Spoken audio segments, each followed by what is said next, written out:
Still 8:59.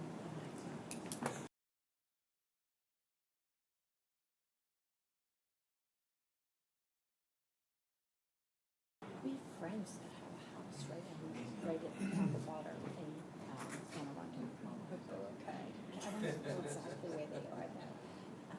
They're not really, no.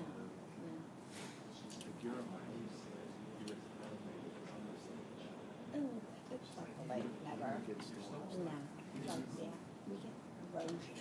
That's our bigger, because it's eroding the wood.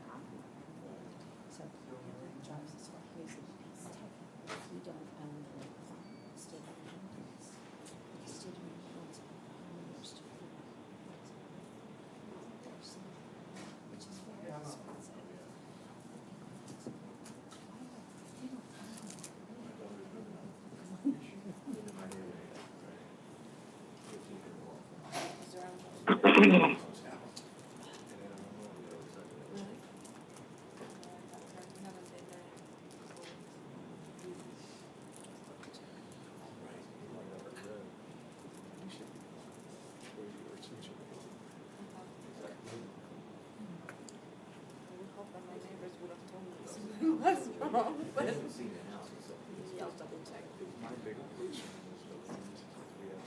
Yeah.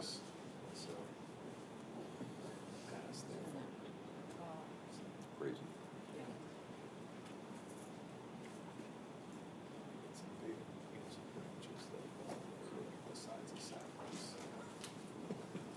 Yeah. Yeah, there are some big trees out there. But our son has never done it. He's got to do it. He's got to say that we actually keep some food, so maybe you'll it's all the same. I hope, Yeah. you know. Oh.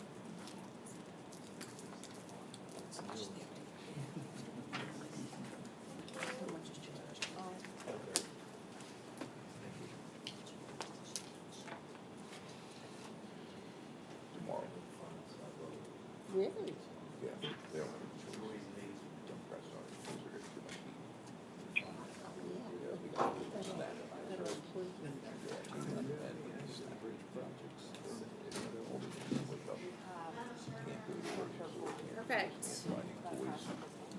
Yeah, like they. Right. Good morning, everyone. Morning. My name is Samantha Biddle. I'm the chair of the Maryland Transportation Authority Board. Today is Thursday, October 30th, 2025, and I hereby call this morning's meeting of the MDTA Board to order at 9:02 a.m. This morning, we're having our meeting in person here at MDTA headquarters, and in accordance with the live streaming law, the meeting is being live streamed on the MDTA Board web page. I would like to say welcome to members and staff who are here with us this morning. Glad everyone got here despite some rainy conditions. We haven't had a morning like this in a while. For the record, Member Rosen is joining us this morning via conference call. As a reminder, I ask that anyone who's in the room with us this morning to avoid from speaking unless you are presenting or answering a question to avoid background noise on our live stream.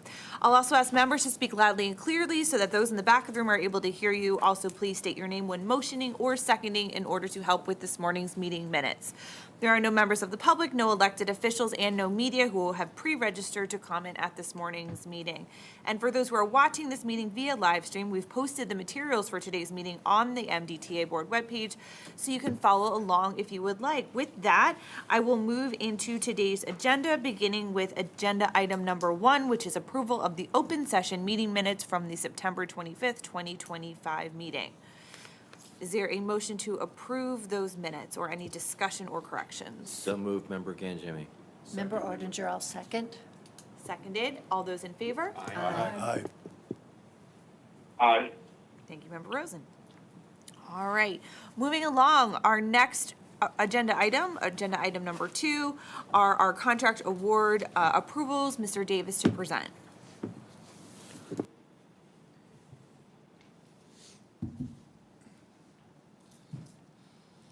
Good morning, Madam Chair, members of the board. For the record, my name is Jeff Davis, Director for Division of Procurement, and I'm here to present 3 contracts for your consideration today.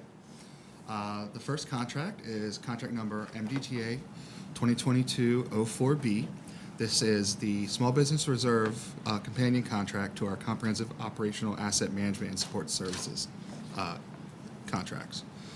I'm seeking permission or approval, of this contract from the board today. The consultants shall provide support for MDTA's asset management initiatives, such as assisting with TSO asset management plans and directives, such as enhancing the capabilities of the enterprise asset management database known as Maximo, enhancing preventative maintenance and warranty programs, and acting as a subject matter expert for various operational systems such as HVAC, fire alarm, fire suppression, elevator, plumbing, roofing, and other transportation asset systems. 6 proposals were received. 1 proposal was withdrawn at the request of the firm. Arya Consultants Incorporated is being recommended for award of this contract. As this contract exceeds the MDTA's delegated authority, the award of this contract would be pending approval at the next available BPW meeting. There was a 29% MBE goal, 7% African American, 10% women-owned sub-goals, and there was a 1% VSBE goal. And Arya Consultants' proposal meets the main goal and exceeds the women-owned sub-goal by 7%, and also includes an additional 5% for Asian American firms. Are there any questions on this contract? Any questions from our members? Move for approval, Member Cox. Is there a second? Second, Member Cordova? Thank you. All those in favor? Aye. All right. Contract is approved. Next one up. Okay, great, thank you. The next contract is contract number J01B4600044, City Log Incident Detection System Software Maintenance and Service Plan. This sole source contract is to provide a full service software maintenance and service plan, including repairs for the City Log IDS software. The City Log IDS software detects stopped vehicles inside the tunnels, bridges, and roadways using video images from CCTV cameras. A sole source procurement is required because Census Network Incorporated is the developer and the proprietary City Log is the developer of the proprietary City Log IDS software, and only technicians from Census Network can provide maintenance and upkeep of the system. The total amount of this contract is $431,850 for a term of 5 years. As this contract exceeds MDTA's delegated authority, the award of this contract would be pending approval at the next BPW meeting. This contract does not have an MBE goal due to being a single element of work, the maintenance of the system. I guess that's it. Yeah. Anyone have any questions? I have a question. Yes, sir. Why did we have to bid this out instead of doing a scope change, the contract with the existing company? Well, it's not so much of a bid. What we did was called a sole source procurement. So we had an Okay. original contract term. You can't have a contract in perpetuity. Okay. And we were not allowed to extend a contract in perpetuity either. Okay. So what we want to do is we want to go back to the drawing board, review the scope, update the scope if necessary, and negotiate pricing All right. with the vendor.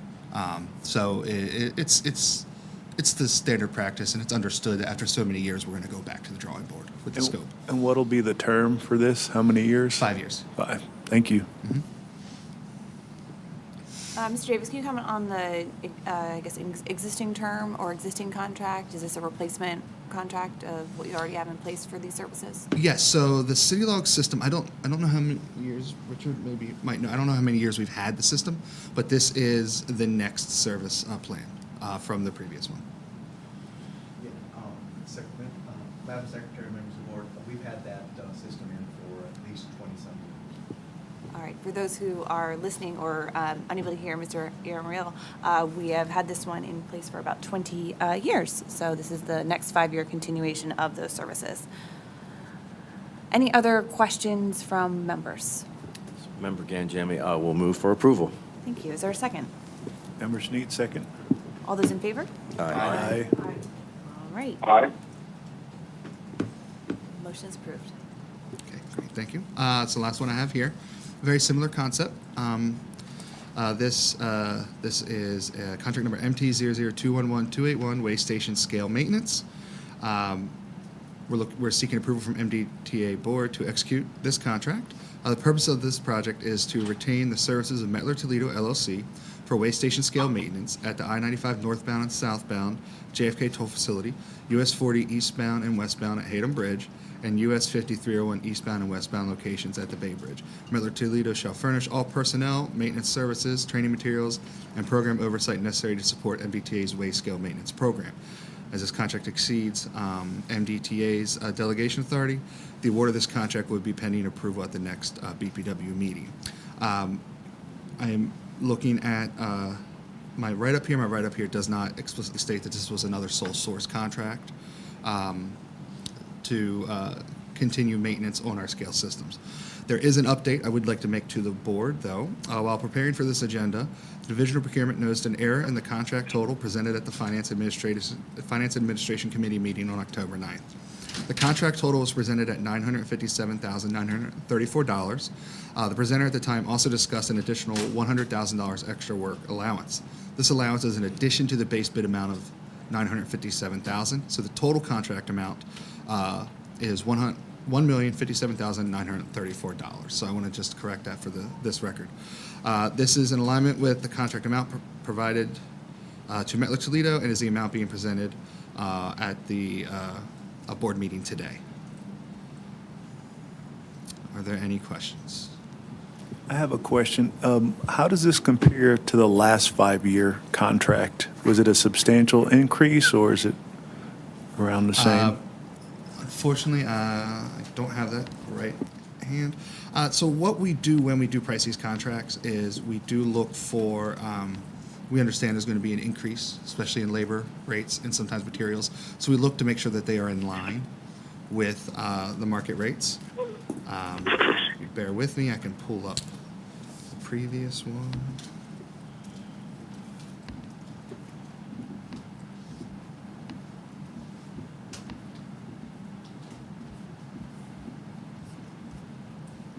It's a good question. Apologies for not having it at the top of my head.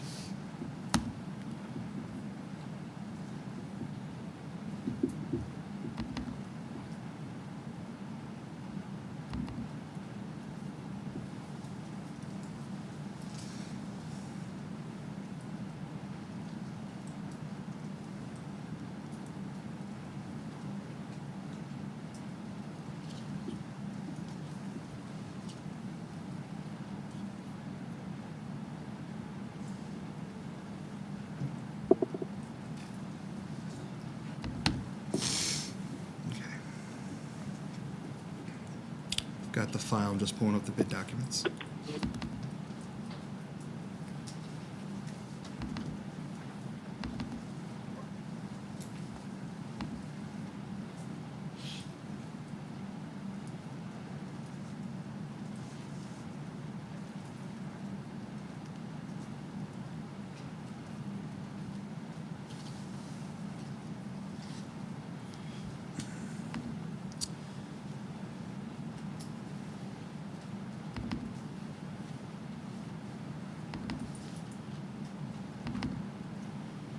So the previous 5-year contract, I'm just going to look at the contract document to confirm the total.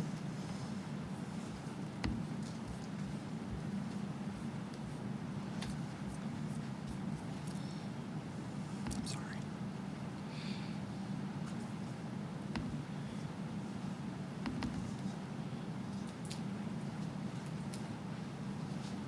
Okay, here we go. The previous contract total for this term I'm so sorry. The way this is written, they're referencing the bid form, not on the actual contract. Member State, would you be okay with the follow-up? Or? Yeah, I'm very close, but yes.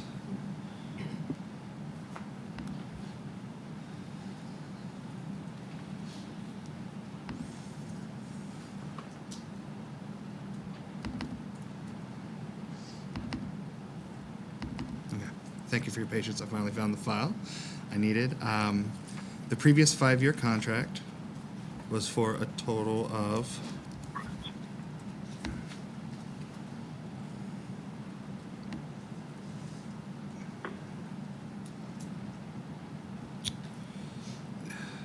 there's something wrong with this file. I'm so sorry. Can I follow up? Find out what is the issue with this file? Or give me one more second to find one more document.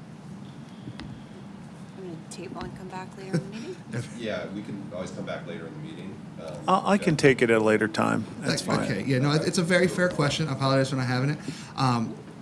The previous bid was done in a slightly different format, so the information wasn't where I thought it would be. So I got to look it up, and I can let you know. All right, we can follow up with Member Seed on that question. I think Member Von Paris had a question, perhaps? I do have a quick question. And this doesn't apply to the vendors that you were talking about, but generally, when we have a sole source or any kind of an extension on, like a 5-year extension, what kind of due diligence work do we do on the vendor? Because sometimes things happen. Are they still in good standing, or are they financially, are they healthy? Is there any, like, sometimes things happen, litigation, whatever, changes the integrity. So I guess when we renew a 5-year, especially when it's sole source and we're relying on them to provide technology or something, and again, I'm not pointing to the ones on the list here today. I'm just saying, generally speaking, what do we do to make sure that this extension, this vendor is still in good standing in the areas that I just mentioned? Yes. So, thank you. I can answer that, but actually, while you had said that, the file I needed showed up. To answer your question, Member Sneed, the previous contract done in September of 2020 was for $742,097. Thank you. Okay. So I'll make that a note on my checklist, especially for a contract like this, that's information I'll need to have available. So to answer your question, so when we are doing when we do a contract renewal, we would only do a contract renewal if we still currently had a good, faithful relationship with that vendor. The project manager, has a heavy influence on how the relationship is going, how the contract is being managed. When we are doing a new contract, we'll look, we have them fill out some documentation like they were a new bidder, which gives them an opportunity to highlight any, what's the word you just used, litigation that's against them. And then we vet that they're not in arrears with state taxes, Easy Pass. That's an easy, we always want to check that.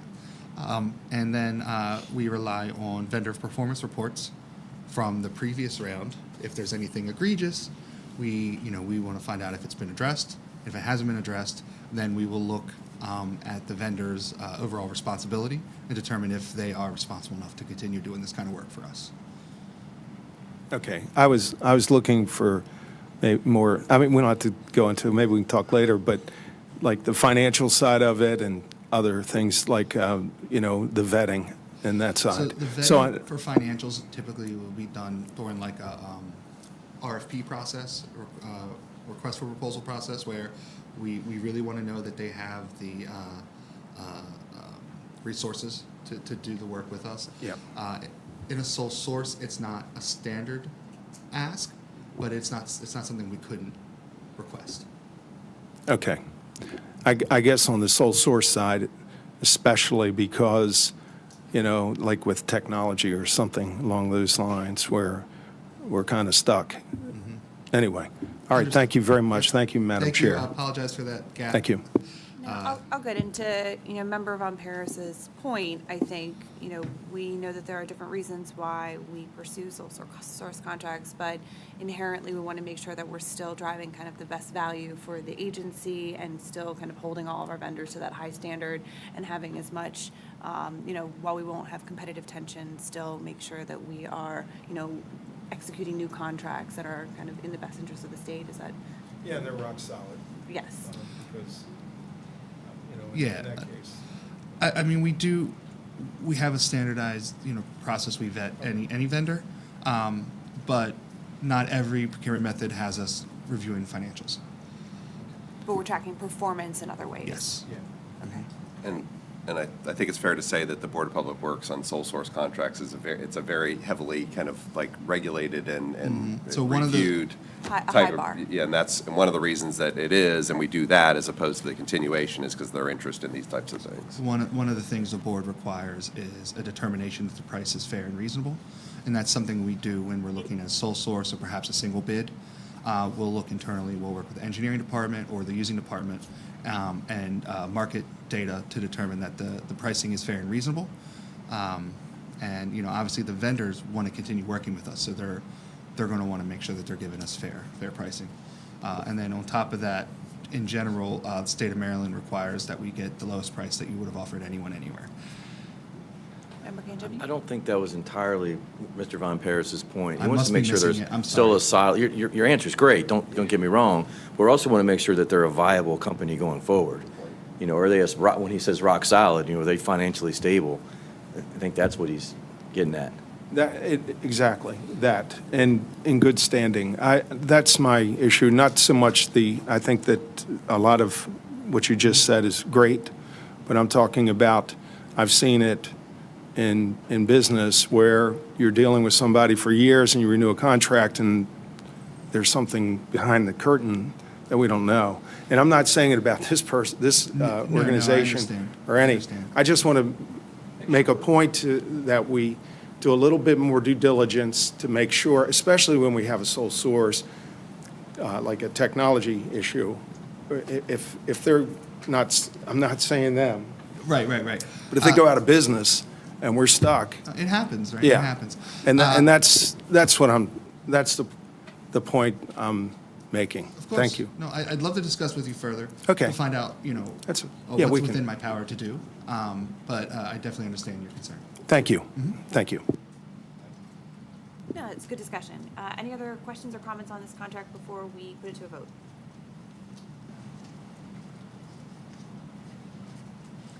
Seeing none, is there a motion to approve? Is there a second? Second, Member Von Paris. All those in favor? Aye. Thank you so much.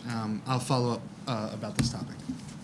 Right, that means that code of MT 002-11281 is also approved. All three contracts approved and move forward to Board of Public Works review and approval. Thank you, Mr. Davis. We will now move forward with approval item number 3, a restrictive covenant review with Mr. Wedmeyer.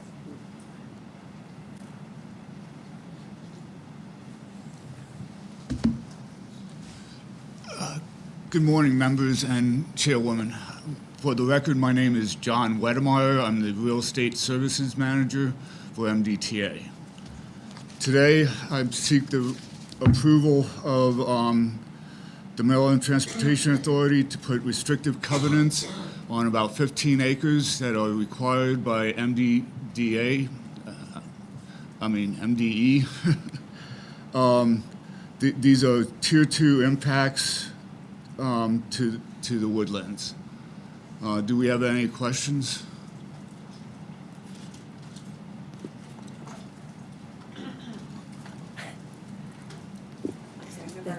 I was doing my own. So I just want to verify, and from what I'm reading, because we always shy away from putting restrictive covenants on an asset. We're going to devalue that asset, so Right. why? Correct. And so it looks like basically in order to get the project to move forward, we needed this because that was the basis of getting the MDE approval. Correct, to get the permit. Right, and then also supporting that is that there's been an analysis done, and there does not appear to be any need for this piece of property in the future. Correct. Okay, I just wanted to Correct. verify Yep. that. Thank you. Yep. No, helpful clarification. Any other questions? So then, Mr. Wedemeyer, the next step here was that this would also move forward to Board of Public Works for approval? Board of Public Works, correct. All right, so that's the next step here.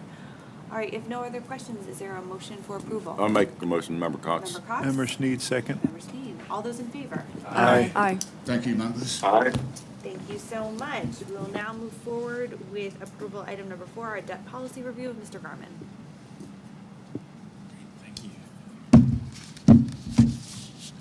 This is our annual review of the debt policy. We reviewed it in detail at the finance subcommittee level, and they recommended that it move forward to the full board for approval. Following the review of internal staff and our external municipal advisory firms, no changes are recommended this year to the debt policy. The debt policy includes legal requirements within Maryland state law and primarily the trust agreement, as well as board directives to ensure financial strength. These guidelines and mandates support credit quality and access to the capital markets at the lowest possible financing rates. Typically, in years when we don't have any changes, I'd just like to highlight some of the sections and the elements of the agreement. The state law references are in the first section.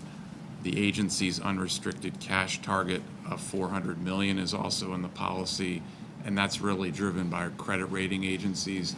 They expect toll sector entities to have an unrestricted cash position that essentially equals your annual operating budget. That's referred to a days cash on hand ratio. Our debt limit is in the policy as well. That's mandated in legislation. The debt service coverage target of 2 times, that's essentially that our net revenues have to exceed our debt service by 2 times annually. That's really the most critical ratio for credit rating agencies. That's included in the debt policy. It's also one of the covenants in our TIFIA loan agreement. We have a level debt service goal that's essentially trying to preserve financial strength. So the opposite of a level debt service would be an ascending debt service, where you'd have to meet that with higher revenues in the future, and that's, recognizably more risky. We have details on capitalization of interest, variable rate debt. Again, our credit ratings goal is to maintain the highest possible credit ratings, and the goal of that is really to have the lowest possible financing costs. And then at the very end of our policy, it requires an annual review. So I'm requesting approval of the annual debt policy. Any questions for Mr. Garman on the debt policy review? Seeing none, is there a motion to approve? Member Sneed, motions to approve. A second? Member Carroll, all those in favor? Aye. Aye. Thank you, Mr. Garman. Our debt policy update is approved. Thank you, Member Rosen. Another item from Mr. Garman is the trust agreement changes. Great, thank you. Yeah, management is proposing an amendment to the master trust agreement that would essentially permit the self-funding of a business interruption insurance reserve, and most importantly, to treat those releases from the reserve as revenues for purposes of supporting annual debt service coverage ratio. I'd like to explain the rationale for the changes in more detail and also explain the springing amendment process. These changes were reviewed also at the finance subcommittee level, and they recommended that they move forward to the full board for approval. So our master trust agreement has sections that permit amendments to the agreement itself.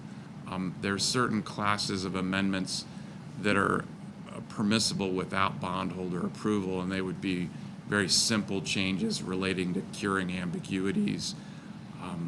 Changes requiring bondholder consent can only be accomplished through a springing amendment process, and that is essentially where newly bonds issued are effectively voting in favor of the supplemental trust agreement amendments. And once those new bondholders exceed the existing outstanding bondholders, then that amendment springs into effect. You essentially have majority voting in favor of this amendment. We have approximately $2.1 billion of debt outstanding, and we have, the prospect of a lot of large new issues over the next 4 years. So I would characterize it as a rare opportunity. It's very much near term, and it's a fleeting opportunity. The amendments become more effective, or more difficult to pass when we have more debt outstanding, because we essentially have to double our debt outstanding to get the amendment passed. I believe that it's prudent to periodically update and modernize the trust agreement provisions to reduce costs and to increase financial flexibility. And these are always undertaken without diminishing bondholder protections or our credit ratings that influence the cost of financing. The proposed changes will increase debt service coverage resiliency, financial flexibility, and may result in cost savings as a function of insurance premiums relative to our net carrying cost of the reserves. I would reserve that we may recommend future changes to the trust agreement.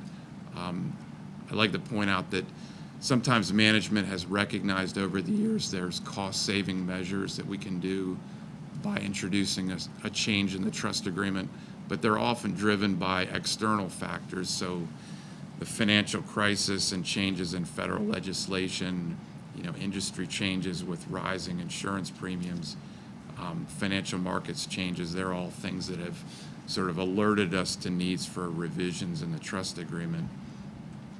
In this instance, it's really the rapidly rising insurance premiums nationally, and that's a function of natural disaster loss activity, as well as the MDTA's recent business interruption experience. And that really necessitated a close examination of the trust agreement provisions that were specific to insurance reserves and also the legal treatment of reserves as we release those monies. So in summary, really the drivers for the trust agreement amendments is those insurance premiums industry-wide, as well as trying to achieve debt service coverage stability during a business interruption. The benefits in summary are the financial flexibility to self-insure, lower potential insurance costs, healthy debt service coverage in a stress scenario, and also potentially eliminating counterparty risk. The inadequacies of the current trust agreement legal provisions were the inability to self-fund an insurance reserve and also to treat those releases as net revenues.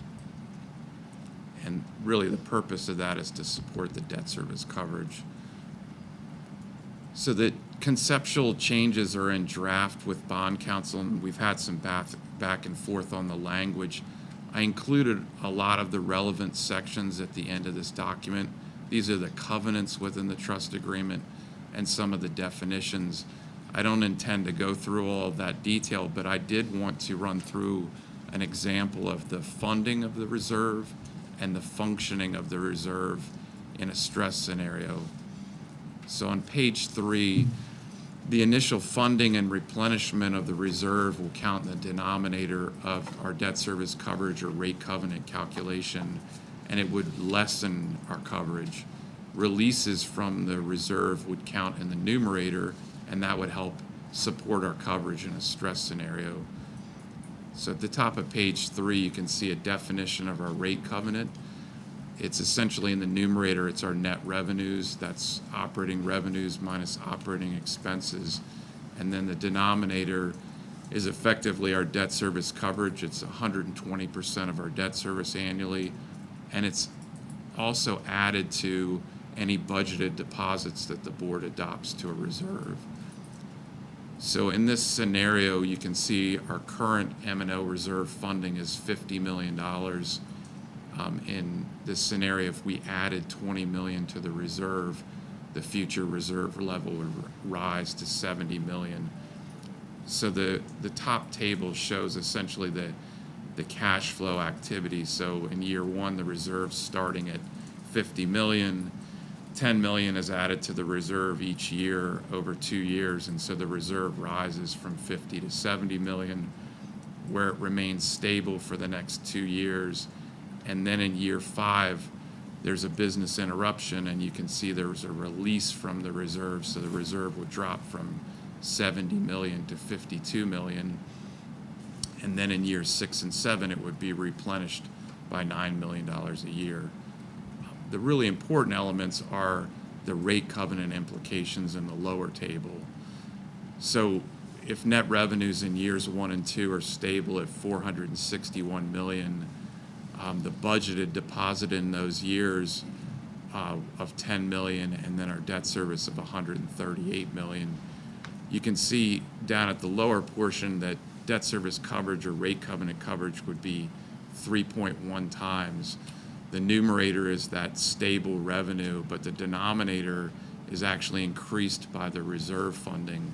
So in years 3 and 4, when there's no activity in the reserve, our coverage is higher because it's not diminished by that reserve funding.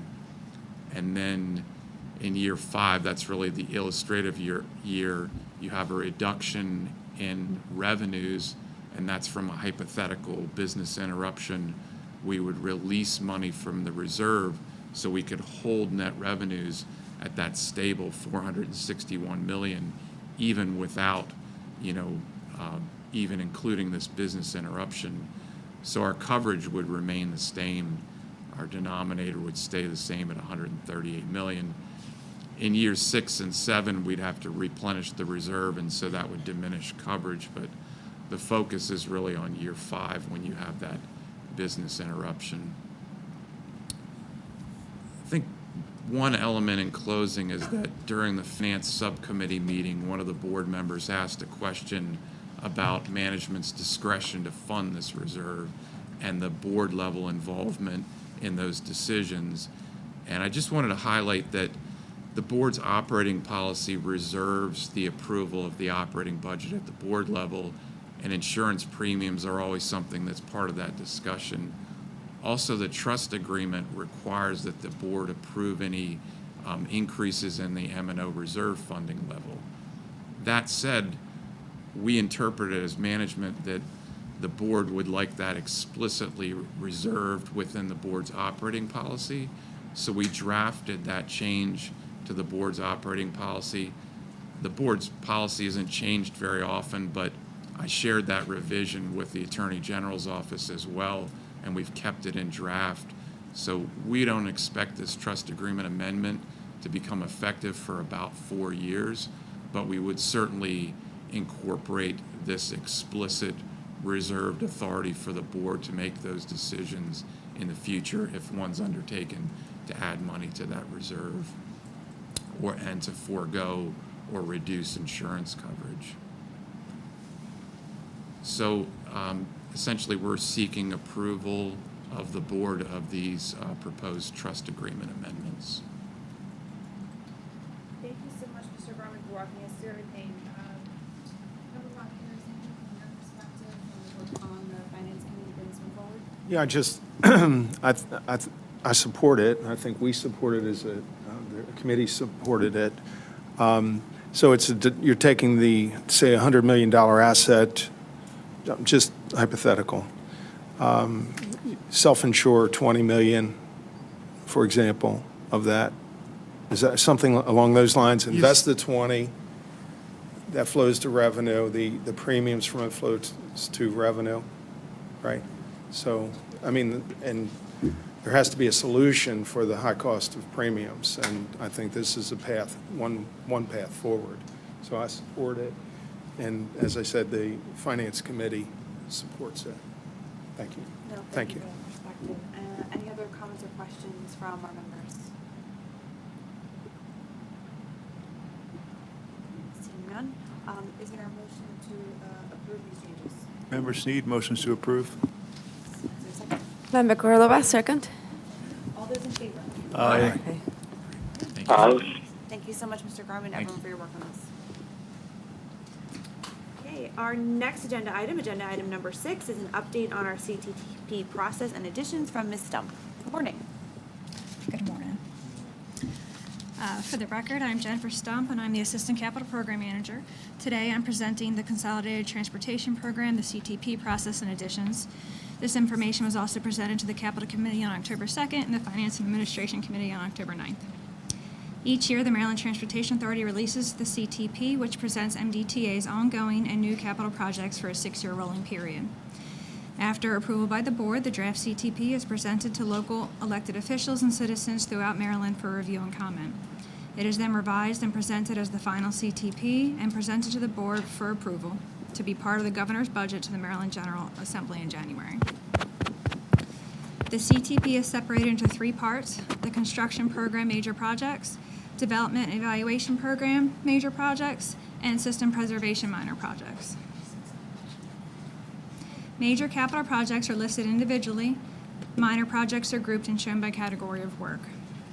The construction program major projects and system preservation minor project programs include ongoing projects and those scheduled to begin construction within the 6-year period. The D&E program contains those major projects which are prepared for possible future addition to the construction program. Projects are moved from the D&E program to the construction program as funds and resources become available based on the merits of the projects. For project selection, MDTA's capital projects originate from a variety of sources. The long-range capital needs includes planned rehabilitation or replacement projects based on life cycle. The expected useful life of a component does not provide an exact rehabilitation or replacement date, but gives an idea of when MDTA should begin planning and budgeting to address it. Inspection findings used in tandem with life cycle estimates to confirm rehabilitation or replacement is necessary as scheduled or to expedite a project if it is needed ahead of schedule. Regulatory compliance includes projects for EPA-mandated stormwater management, increased capacity needs based on traffic forecast recommendations, and local priority letters or legislative requests established each year as Maryland counties and Baltimore City are asked to submit a list of priorities for the state transportation system. Once identified, projects are prioritized based on customer needs for safety and security or increased capacity through improvements or system preservation. Funding availability to budget for identified projects is based on MDTA's 6-year financial forecast, which considers estimates of traffic and revenue, the operating budget and capital budget, debt service payments, the potential need for future bond sales and toll increases, and compliance with financial standards. The fiscal year 2026 to 2031 final CTB to be presented for approval at a future meeting includes 4 new projects which are detailed in Attachment A. Those 4 new projects are the Chesapeake Bay Water Quality Restoration, which is a multi-area project, the FMT Utility Rooms Electrical and Structural Rehabilitation, which is a Fort McHenry project, the NetApp Unified Storage Hardware Replacement, which is a multi-area project, and the Bay Bridge Suspension Span Anchorage Concrete and Navigation Lighting Rehabilitation, which is a Bay Bridge project. And that concludes this presentation. Any questions? Thank you so much for the overview. Any questions or comments on our CTP update? Well, we thank you so much. I think we only have a handful more of our CTP tour meetings remaining this season, so thank you for everyone who's been participating and supporting those. Next up, our update on the Keybridge rebuild with Mr. Harkness.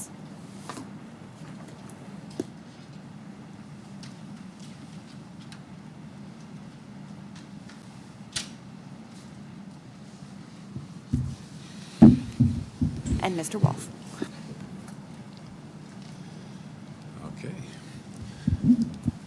Good morning, everyone. My name is Jim Harkness. I'm the Chief Engineer for Maryland Transportation Authority. I'm joined this morning by Brian Wolf. He is our Director of Project Development and leading the Keybridge effort. So this morning we're excited to be able to present to you some of the progress that we've been making over the past year on the project.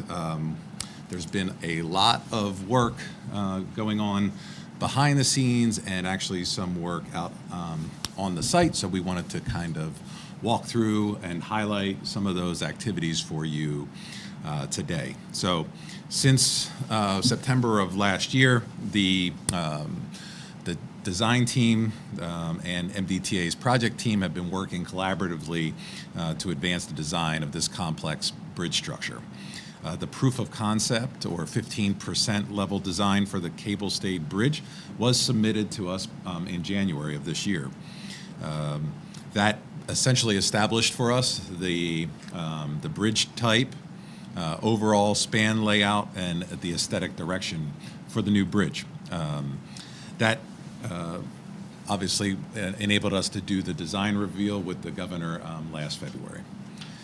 After that, we were progressing design further through the 30% level in March of last year. And then over the summer months, we progressed to the 50% and then ultimately decided to continue that design effort to the 70% level, which is scheduled for completion by the end of November. So within the next month, we will have develop the design to the 70% level for the entire project. Kind of give you a sense of what's involved in 70% design on a major project like this. We're anticipating that we'll have nearly 2,000 plan sheets to capture the design of the bridge. We'll have over 25,000 pages of calculations, reports to support that design. And for the designer, we're estimating over 300,000 man-hours to get us to the 70% design effort. And those things do not count all of the effort that have gone in with Brian and the GEC team, as well as our CMI team. So we'll move now to the materials that you have in before you. The first thing we're talking about is community engagement. So we began our community engagement efforts last June and have been going strong ever since. We've been engaging with industry on the project. We've been engaging with other bridge owners. We've been out talking with communities. In the past 15 months, we presented our project at over 50 in-person meetings, such as community meetings. We've hosted media events. We've attended almost 100 pop-up events, so kind of getting out to community events that they're hosting and showing up and having a table and being able to present materials for folks there. So essentially meeting folks where they are. And then we have a project-specific web page plus a Facebook page, and we have over 21,000 followers on our Facebook page. Moving to the next slide, we have our bridge design renderings. We've updated these since the original release in February. We've revealed that our bridge design has two main pylons, so the main support piers for the bridge. They are over 600 feet tall, so a very large structure for the state of Maryland. And then we also highlighted that we have a new clearance over the federal channel of 230 feet. Our main span stretches over 1,600 feet, so wider, increasing the safety of the new bridge. And speaking of safety, we also highlighted the vessel protection for the new bridge. So we have rigid fenders protecting the new bridge at 6 locations. The renderings also highlight several more minor design features, such as telescoping piers. We also have a rendering kind of highlighting a possible lighting option. And we are highlighting some of the bridge curvature that we have on the new bridge. Next, we'll go to the geotechnical exploration. So as part of our pre-construction activities this January, we started gathering data out in the field with our geotechnical activity. So in the photos, you'll see a variety of our equipment that we utilize. We were on land collecting this data. We were had marine options as well. So we were out on the river collecting data at the future foundation locations. And in the bottom right corner, you'll see an amphibious drill rig. So we were in a wetland and using that amphibious rig to collect the data that we need. So that data we've collected that data. We've done a phase 1, which as I stated, started in January. We then followed that up with a phase 2 effort, which started in June and is just wrapped up now. All that data that's collected goes to that design effort that I talked about and informs that design, makes sure that we have the appropriate data to support our design of the foundations of our bridge. Next, I'll go into some of the modeling efforts. So, talked about having 25,000 pages of reports, and so in order to have that many pages, we need to do a lot of modeling. So, just kind of highlighting 2 of the modeling efforts that we've undertaken here. On the left, you'll see photos of our wind tunnel testing. So the large photo there is of our aeroelastic model. So a pretty large scale model that's about 20 feet. It's sitting on a turntable so that we can study the wind effects from every possible direction. And so we've utilized that to confirm our design assumptions about wind mitigation measures on our bridge.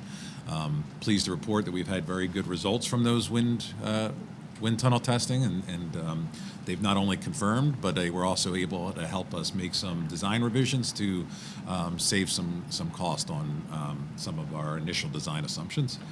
We also use that large model to deconstruct the model that will help us to confirm that we are safe during construction. So we start with the full model, we run through that testing, and then we start to cut it into pieces, which will then model how the bridge will perform while we're constructing it and before it's completely connected.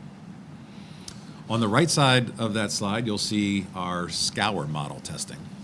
So we've partnered with Federal Highway and their laboratory at the Turner Fairbanks facility in Virginia.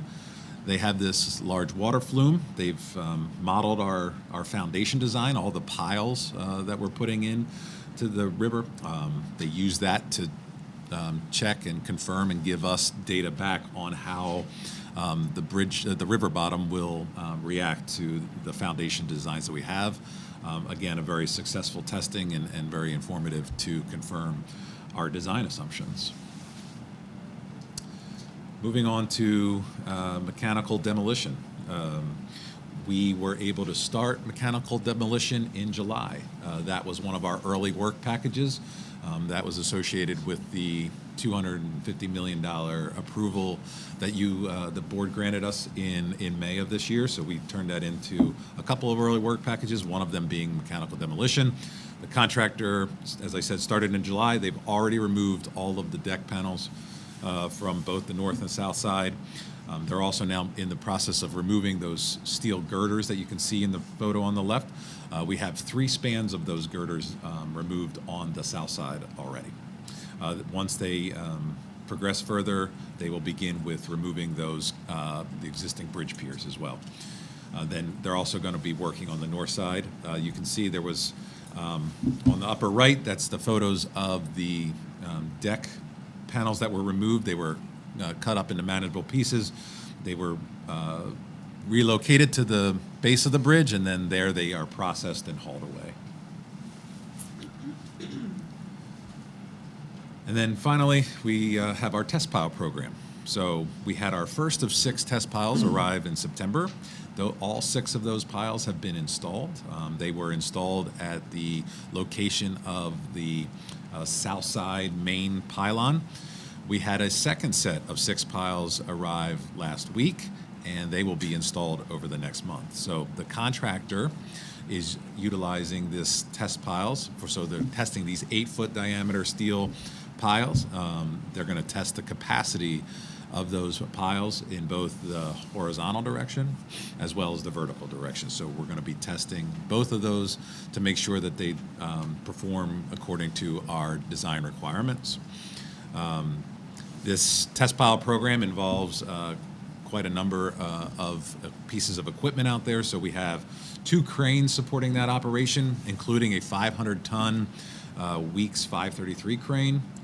We also have a specially made tripping barge that is supporting this operation that helps to loft the piles up into place, helps that crane to put those into place. We have a template to help with driving the piles, and then there's a number of other support barges as well. So it's quite a large operation. We actually are referring to it as a flotilla. So they are now working in 2 areas, and we're getting set up to look at beginning to test the pile beginning of next month. And so additionally, just to kind of build on to some of this work, in order to continue making progress during our design effort, we have authorized additional early work packages. Those include trestle install, permanent pile install, as well as creating a pile foundation template for those permanent pile. These early work packages utilize the balance of the $250 million that was approved by the board back in May. With that, I'll open it up to questions. Thank you so much, Jim. Let Member Arnder get the first bite at this one, then we'll come to Member Sneed. I actually have two questions, if I may ask them. First of all, with the changes of the design of the new bridge to the old bridge, it sounds like this is going to be a positive impact on the economic, or a positive impact on the port's business. Is that correct? And that it'll allow different type of business or different types of ships? Yeah, so working with the Coast Guard on permitting this bridge, we did take into consideration future impacts for the port. Okay, so it looks like there'll be an increase of potential business to come to the port? The bridge will be is taller, and we taken the appropriate safety measures to account for future vessels that would be able to visit the port.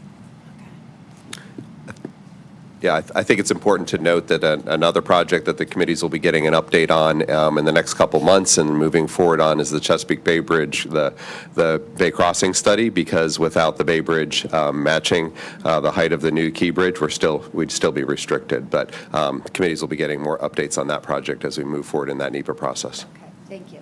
And if I could ask a second question, is there, can we get a spreadsheet that shows expenses spent to date and along with the approval of the funds by the board? It's just a lot of information coming at us. Yes, we have a nice simplified one that I can understand that I've shared with the secretary and other members, not to say that she's not smarter than me, because she is, but I think it'll be helpful, so we'll get that out to the board. Thank you. You're certainly right. It is a lot to track, but I think that's a good thing that we are seeing a lot of these funds and things tracking. It just shows a lot of the progress. So I do appreciate the simplified spreadsheet, but I think it's good to know that there's a lot of line items moving along there. Great work, Mr. Sneed. Not a question, but just a compliment on the public outreach, and just keeping that information flowing is vital for the public. It keeps everyone informed. Thank you. Certainly echo that as well. Member Cordova. Yes, so a question, if there's nothing else on here, but I can wait for this, but just general schedule for next steps after 70% is completed. Do we have anything for, like, take it to 90%? And do we have a target date for guaranteed maximum price negotiation or something like that? Yeah, so we're going to have a sort of the 70% level was our milestone for beginning with estimating the job, and then advancing into the negotiations for the binding price proposal. So over the next few months, it will take a few months of that effort, where we'll be getting into the estimating effort. And the contractor will be putting a large number of resources into that estimating effort, and obtaining very good pricing. So it's a large effort that will be undertaking over the next few months after receiving that 70% by the end of November. Okay. Sorry, another question. Is there a target or a limit for self-performing work?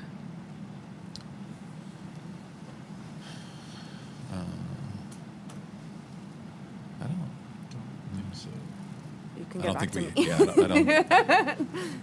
I always forget because that depends on the state sometimes. On a normal contract, we utilize 51% normally of self-performance. I wasn't certain if we have that in this one or not, but something we can circle back with you about. Yeah, certainly follow up.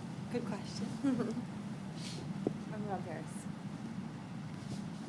I guess, first of all, I want to recognize you for the excellent work you're doing.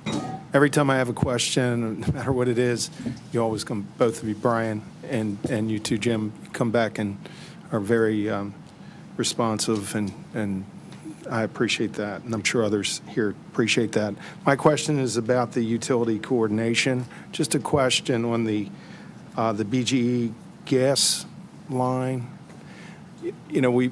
We already know that's a soft bottom there, the riverbed, and soupy a little bit. So when the big ship, if a big ship had to drop its anchor, and these are massive anchors, I hope that they've taken that into consideration. The fact, and maybe, I guess PGE would have to take that into consideration, the depth, because these are massive. And you know, you would probably, some engineering would you're an engineer, I'm not, so that's why I'm asking you the question. But we don't have to, I just brought that up. That's all I had. Thank you. Very helpful consideration. Any other questions or comments from our members? All right. Well, again, just want to echo all of the compliments to you and the entire project team, especially to our communications team, who's also here present in the audience today.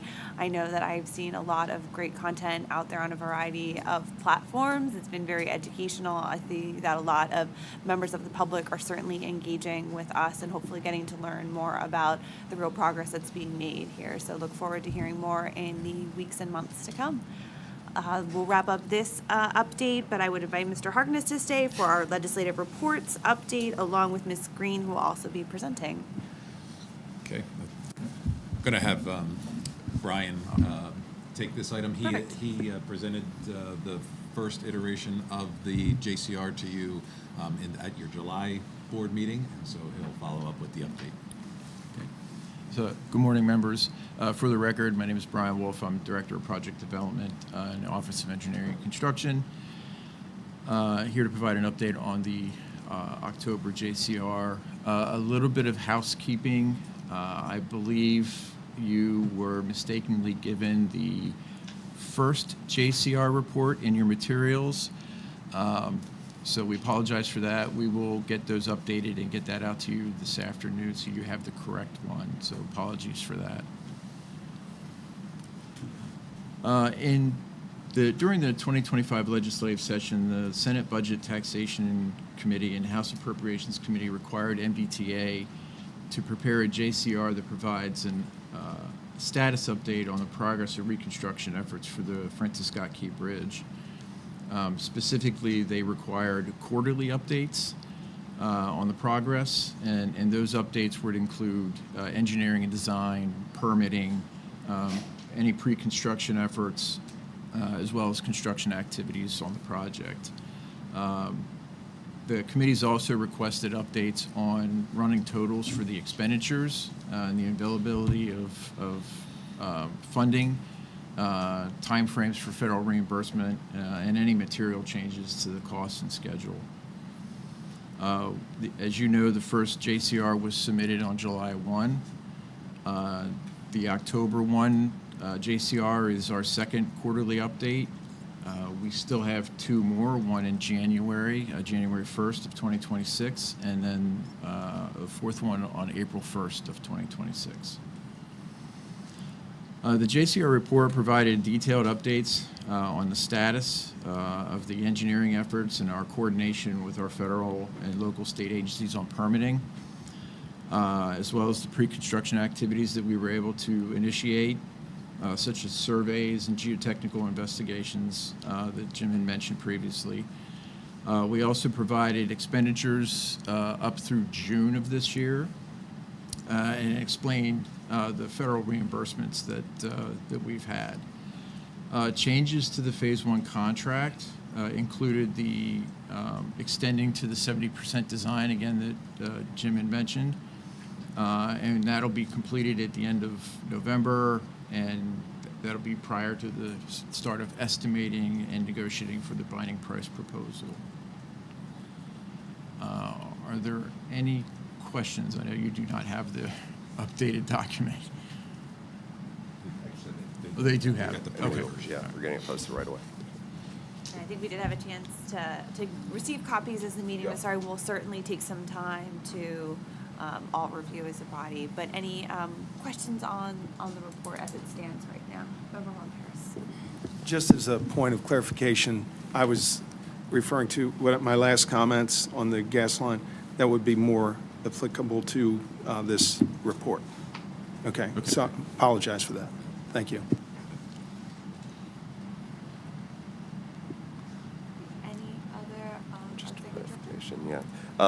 Madam Secretary, you had commented before, there's a lot happens on this project. This report was submitted in October, October 1st. So I would like to point out that, right after this was submitted, we did have a significant federal ruling that came down, and the project team is adjusting, but that was regarding our DBE program requirements. The county, state highway, everybody across the country is kind of adjusting to that and working through that, and we are in compliance with that federal rule. So the DBE goals on this project have been removed and will be reevaluated at a time when this recertification process takes place. So I just wanted to kind of highlight that as a kind of, these things are going to happen real time. We submit these to the legislature, but did want to assure you that we are in compliance with those federal rules that were put out in the interim form at the beginning of October. So, and thank you to Jim and Brian for the work of doing this. Obviously, the next submission in January is going to be a fairly significant one, as we've been saying. A lot of work and activity in the next couple months to update the project. All right, well, thank you both for all you're doing on the project. All right, now we'll move on to our collecting tolls from out-of-state motorists report with Ms. Green. And while Chantel Green is coming up, I just want to thank the finance and operations for the extensive work on this project, and the JCR she's going to be presenting. As you all know, the challenge of collecting our tolls is an ongoing one. Video tolling is something that the industry is adjusting to.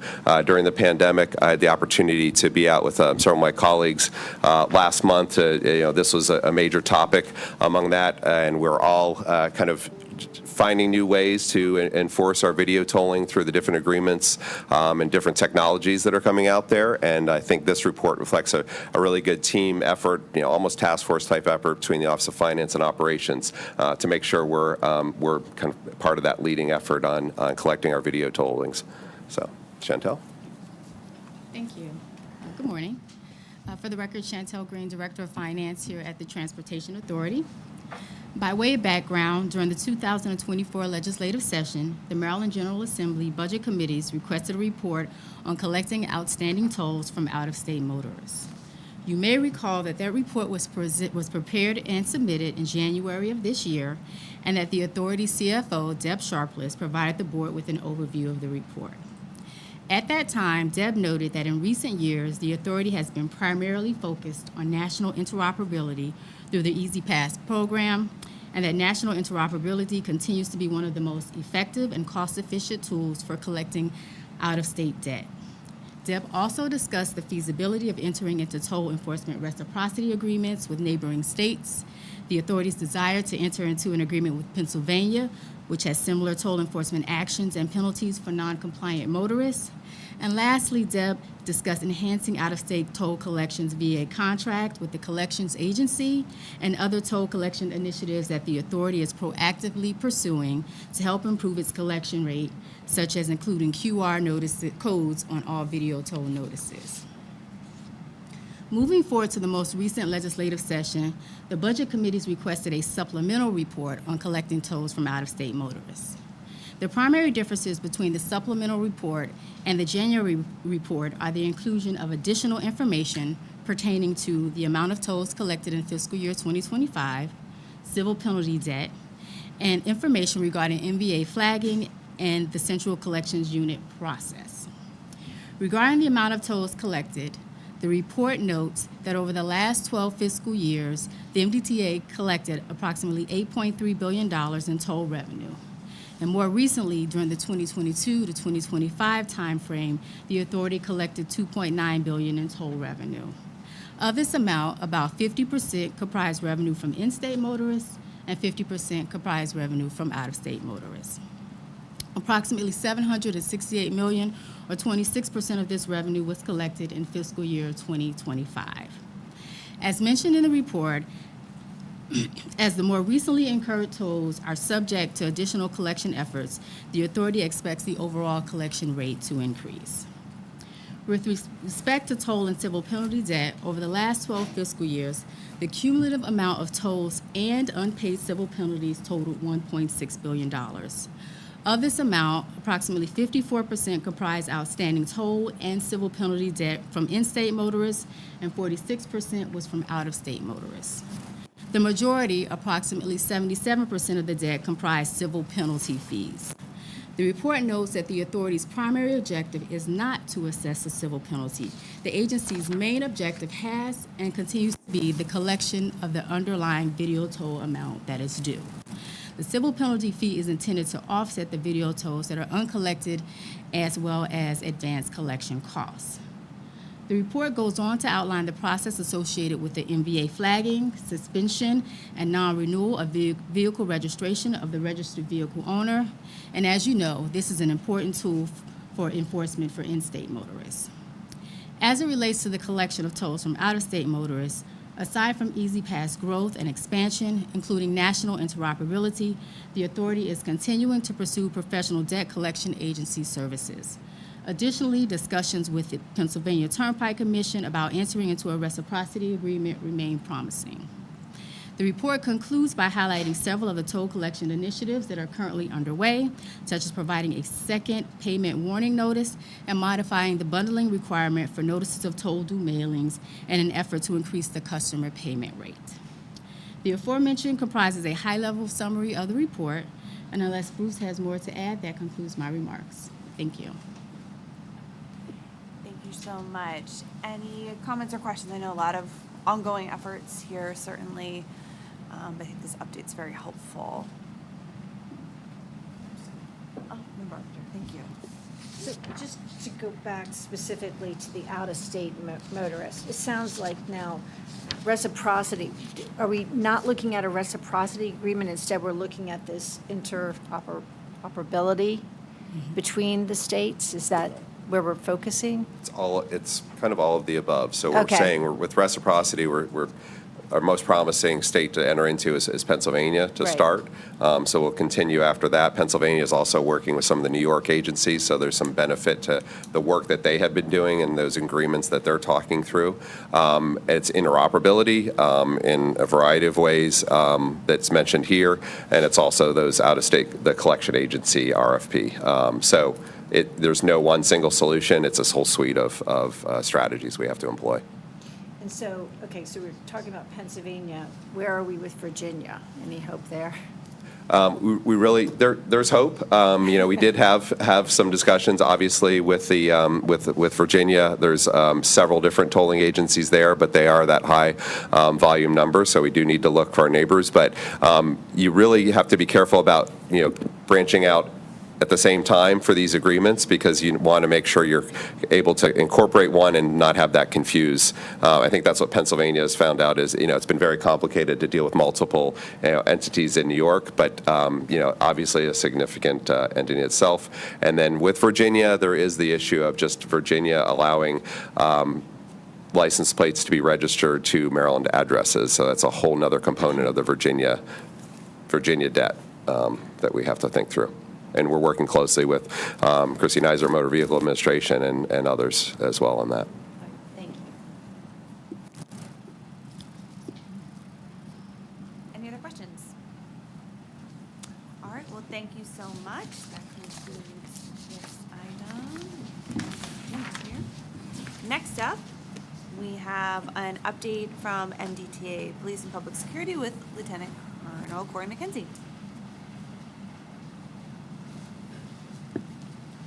Good morning, Madam Chair, respected board members. How's everyone doing? Good morning. Great.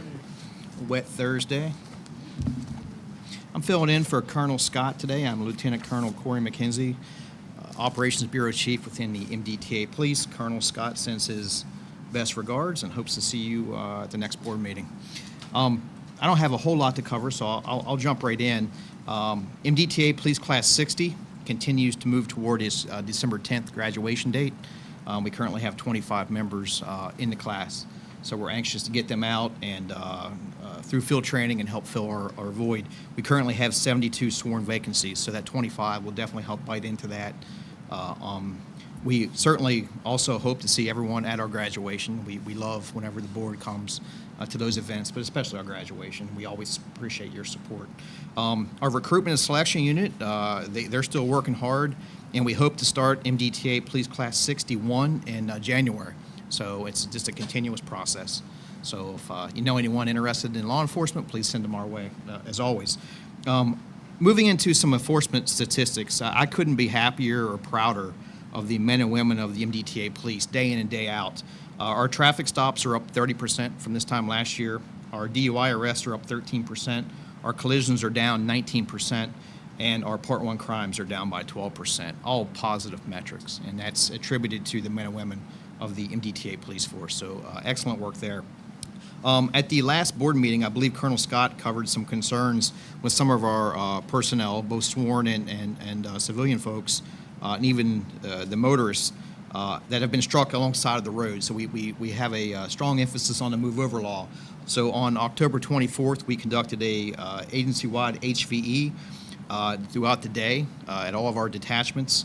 And in total, we had over 260 traffic stops and over 111 stops directly related to the move over law. So that is a serious problem, and we're going to continue to combat that through enforcement and education.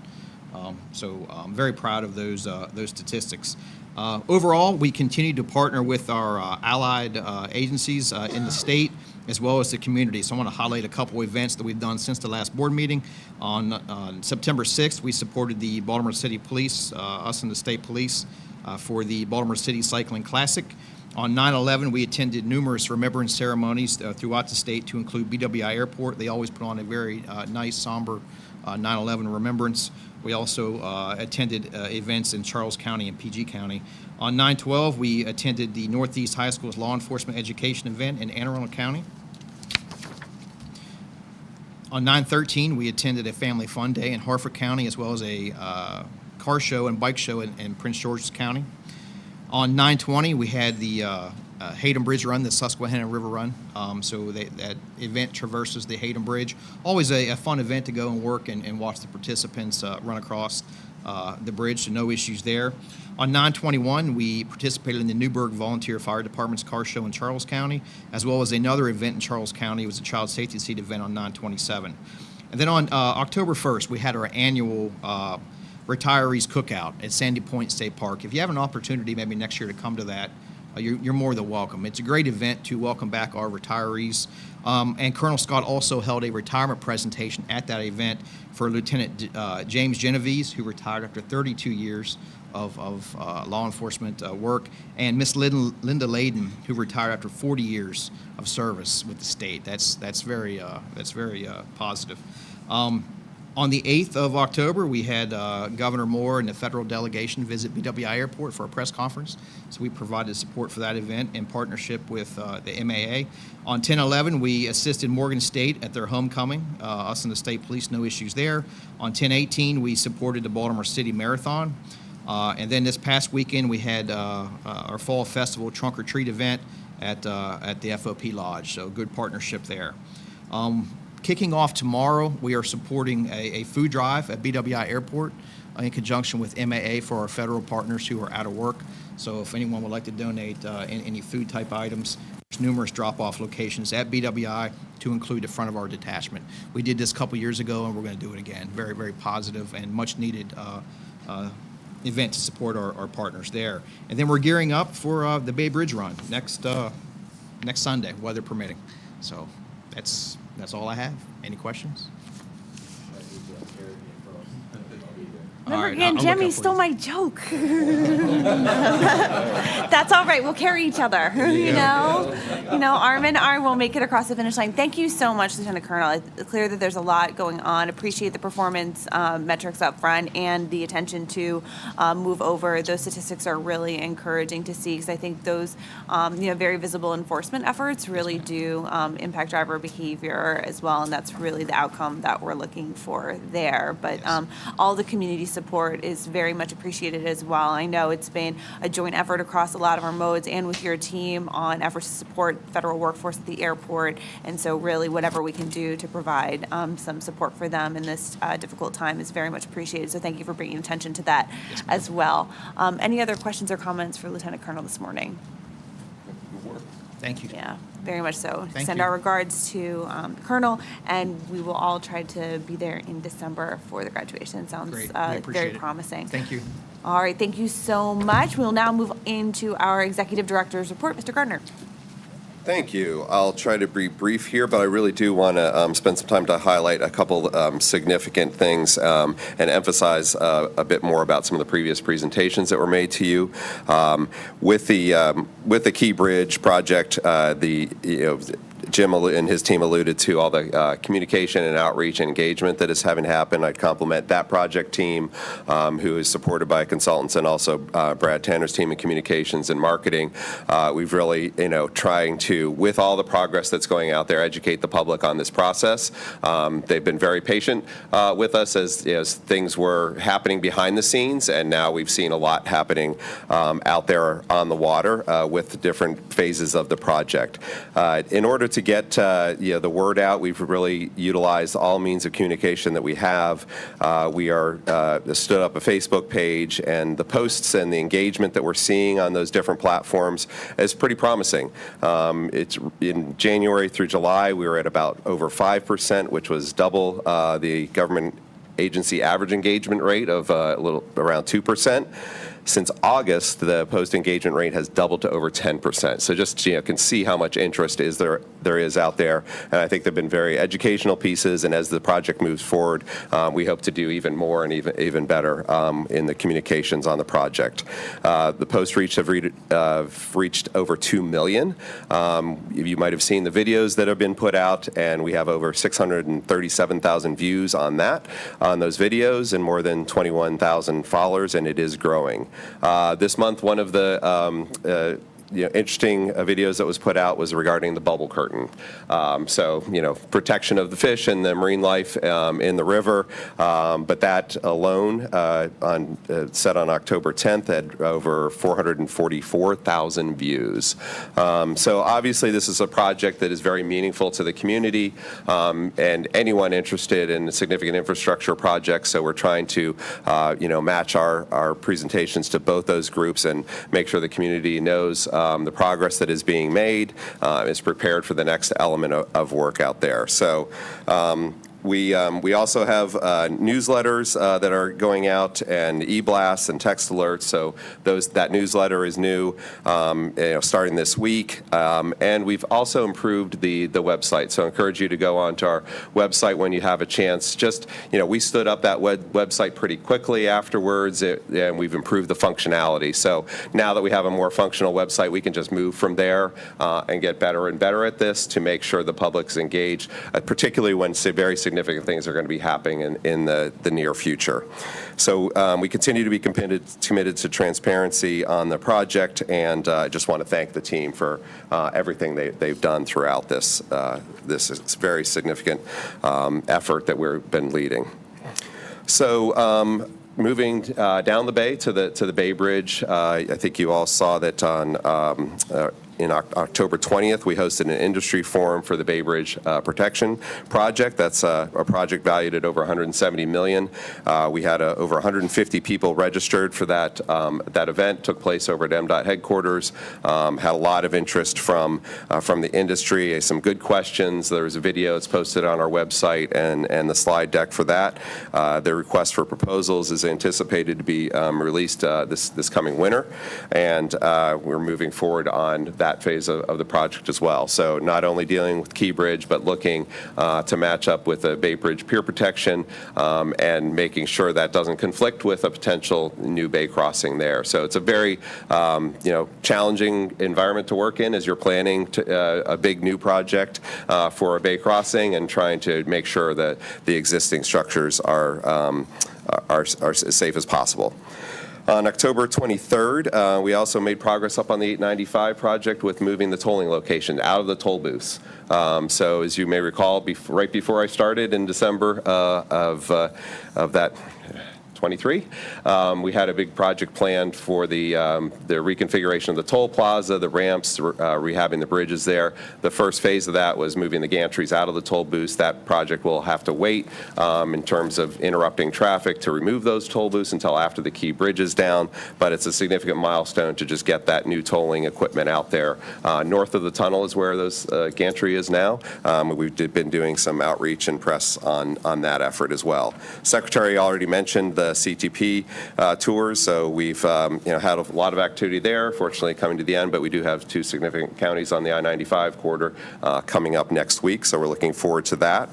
And just looking to the past a little bit, I'd like to say thank you to our Better Together team here at MDTA, our strategy employee engagement team, communications. We held a town hall, was able to host that at the ICC, had a good turnout there. There were watch parties. It feels a little weird to say that for a town hall, but we have through several of the facilities, good attendance there. It was really important for me to be able to get questions and that some challenging ones, but that's good. And also had the opportunity to attend some Bay Bridge recognition ceremonies, as well as our customer experience staff last Friday.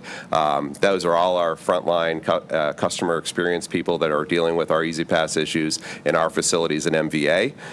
Great stats. Our wait time in the MVA office is down to 4 minutes for the E-ZPass. The appointment system's working well for there, and I just really appreciate the work that team has done. I'm looking forward to the report out from that effort. So speaking of employees, it is always an honor to have an Employee of the Quarter announcement for you, and this quarter we are going to recognize someone who started with the agency back in January of 2003. This employee is recognized for exemplary customer service and integrity to the authority.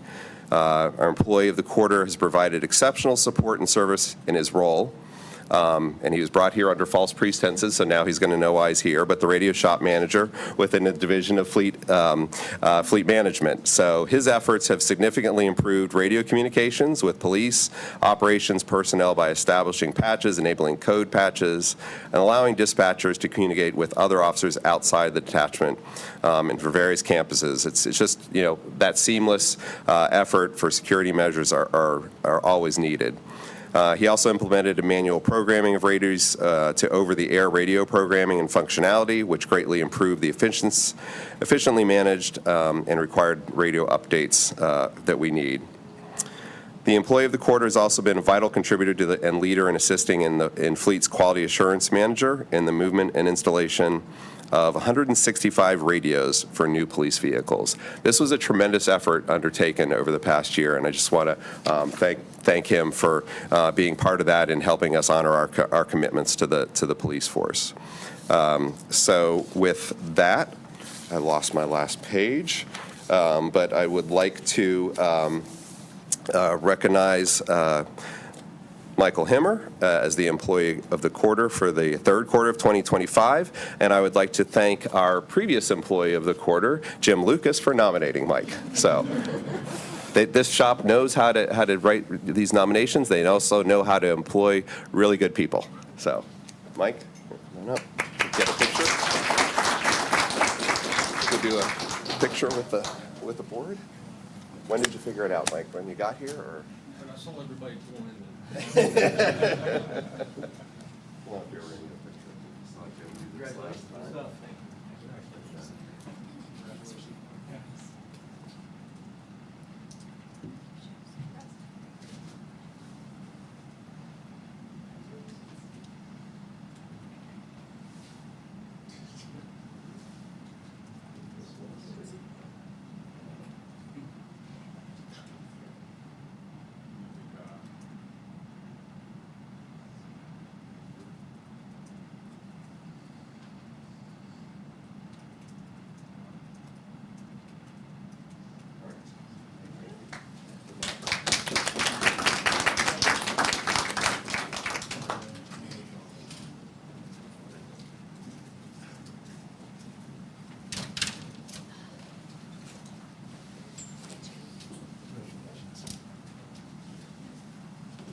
That concludes my remarks. The Lieutenant Colonel covered some of our upcoming with the Bay Bridge run, so I will leave it there. Thank you. Well, thank you so much.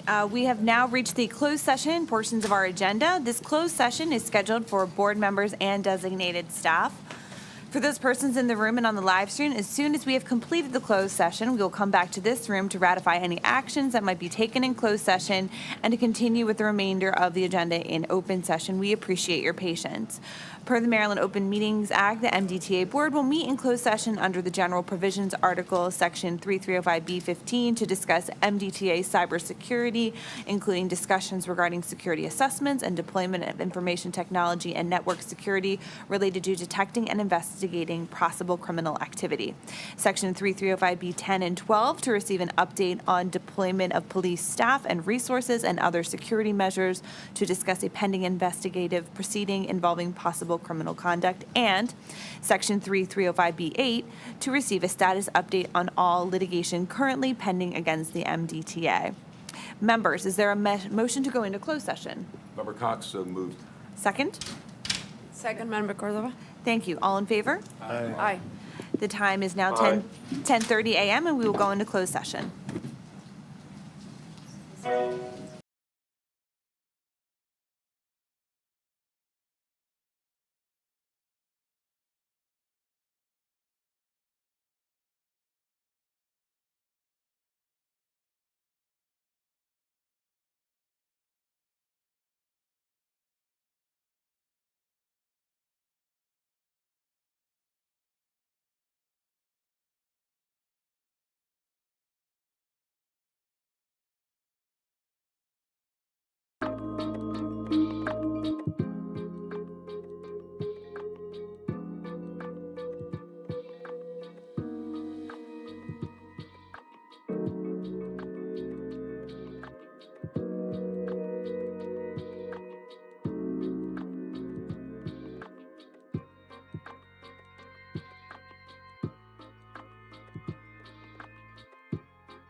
frozen? Are you Yep. back? You're pro. Thank you. All right. Good morning. The time is now 11:03 a.m. and the board has completed its closed session. There were no actions taken in closed session that require ratification. At this point, today's agenda is complete. Is there a motion to adjourn the meeting? Member Gangemi, so moved. And second. Member Arden, all second. All in favor? Aye. Thank you. This now concludes Aye. the meeting of the MDTA board at 11:03 a.m.